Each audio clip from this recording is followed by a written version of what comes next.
উদ্ভাবনী বিষয় নিয়ে বিজ্ঞান বিষয়ক এক কর্মশালা ও মডেল প্রদর্শনী অনুষ্ঠিত হয় কৈলাসহর ভগবাননগর পিএমসি মাধ্যমিক বিদ্যালয় প্রাঙ্গণে। উক্ত অনুষ্ঠানের উদ্বোধন করেন কৈলাসহর গৌরনগর পঞ্চায়েত সমিতির ভাইস চেয়ারম্যান মোহাম্মদ বদরুজ্জামান। এছাড়া উপস্থিত ছিলেন ওএসডি বেণীমাধব চক্রবর্তী, পিএমসি ভগবাননগর মাধ্যমিক বিদ্যালয়ের প্রধান শিক্ষক বিকাশ মালাকার, ভগবাননগর গ্রাম পঞ্চায়েতের প্রধান নেহার বেগম, উপপ্রধান প্রসেনজিৎ মালাকার, বিশিষ্ট সমাজসেবী বিজিত দেবনাথ, আব্দুল কাদির, এসএমসি কমিটির চেয়ারম্যান শাহেদ আলী থেকে শুরু করে অন্যান্য অতিথিরা উপস্থিত ছিলেন। বিজ্ঞান প্রদর্শনীর উপর ছাত্রছাত্রীরা তাদের বিভিন্ন মডেল প্রদর্শন করে এবং তারা আগামী দিনে বিজ্ঞান নিয়ে কতটুকু সচেতন প্রত্যন্ত এলাকার বিদ্যালয়ে গিয়ে তা বোঝা যায়।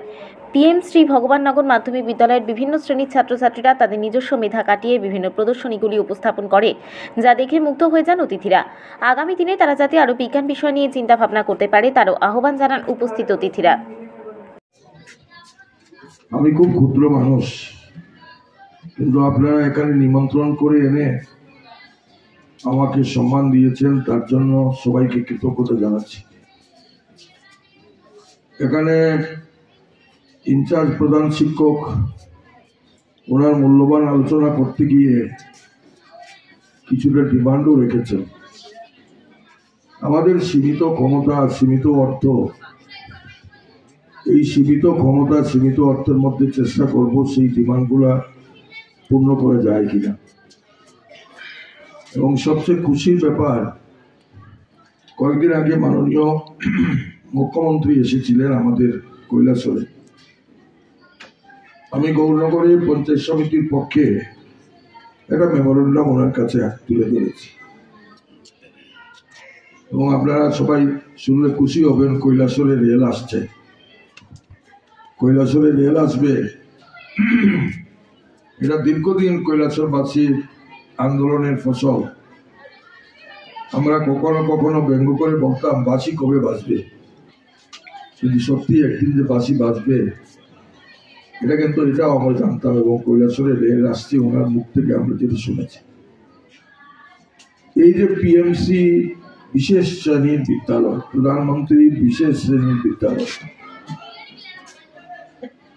আমাদের জেলায় 8টা বিদ্যালয় আছে।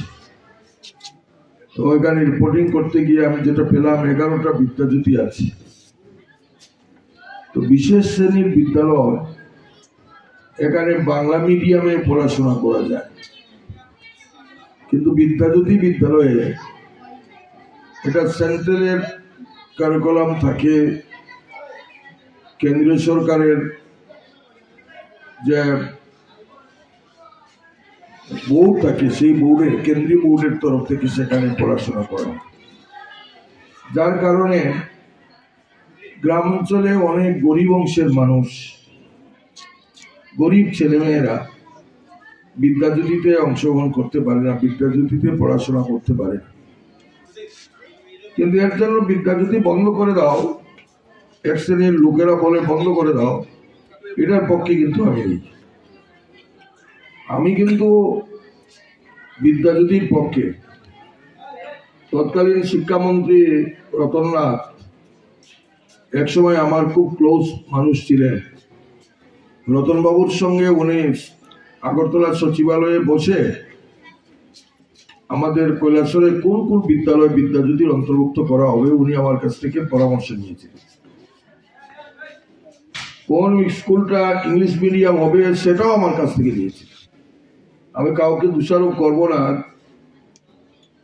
এক সময় তো দীর্ঘ সময় যারা পরিচালনা করেছেন তাদের কাছ থেকে একটা ইংলিশ মিডিয়াম বিদ্যালয় গ্রামীণ এলাকায় করতে পারিনি, বহু লড়াই করছি, পারিনি, কিন্তু চাওয়া মাত্রই পেয়েছি। তার জন্য তৎকালীন শিক্ষামন্ত্রীকেও অভিনন্দন জানিয়েছিলাম। আমরা যখন পড়াশোনা করতাম তখন আমাদের যে ক্লাসরুম ট্রানজাকশন যেটা ছিল সেটা ছিল কিরকম, আমাদের ছিল শুধু বোর্ড, চক, ডাস্টার। কিন্তু আসলে কি অডিও ভিজুয়াল লার্নিং যেটা বা বিভিন্ন প্রজেক্টের মাধ্যমে, যেমন এই বিদ্যালয়ে আইসিটি ল্যাবও আছে, অর্থাৎ কম্পিউটারের ক্লাস, কম্পিউটারের মাধ্যমে। তারপরে আগামীতে অটল টিঙ্কারিং ল্যাব স্যাংশন হয়েছে। অটল টিঙ্কারিং ল্যাব যখন চালু হবে তখন তারা কি করবে, এলইডি স্ক্রিনের মাধ্যমে সরাসরি অর্থাৎ অনলাইনে ডিজিটাল ক্লাস করতে পারবে এবং দেখতে পারবে। এর মূল উদ্দেশ্য, যেমন আমরা যারা 4, 5, 6, 7 থেকে পড়ি আমরা জানি যে এই যে জলের রাসায়নিক সংকেত কি H2O। তো আমরা জানি হাইড্রোজেন আর অক্সিজেনের সংমিশ্রণে জল হয়, কিন্তু আমরা একটা ছোট শিশুকে আমরা সেটা বুঝাতে পারি না বা দেখাতে পারি না যে কিভাবে বন্ডিংটা হয়, অর্থাৎ হাইড্রোজেন অণুটা বা পরমাণুটা অক্সিজেন পরমাণুর সঙ্গে কিরকম যুক্ত হচ্ছে। তো আজকে থেকে 18-20 বছর আগে একটা মানে আমার প্র্যাকটিক্যাল এক্সপিরিয়েন্স, আমি তখন পিজিটি সায়েন্সে ছিলাম।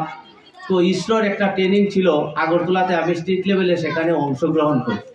তো তখনকার সময়ে নতুন এসেছে এরকম অডিও ভিজুয়াল লার্নিংয়ে, তখন আমাদেরকে দেখানো হয়েছিল যে হাইড্রোজেন এবং অক্সিজেনের সংমিশ্রণে কিভাবে জলটা হচ্ছে এবং তার পরমাণুগুলি কিভাবে একটার সঙ্গে আরেকটা বাইন্ড করছে বা বন্ডিং এর দ্বারা সে কিভাবে, অর্থাৎ আমরা যে জানি অ্যাটমের যে প্রোটন, নিউট্রন, ইলেকট্রন কিভাবে তার কনফিগারেশনগুলি কিভাবে একটার সঙ্গে আরেকটা কাজ করছে।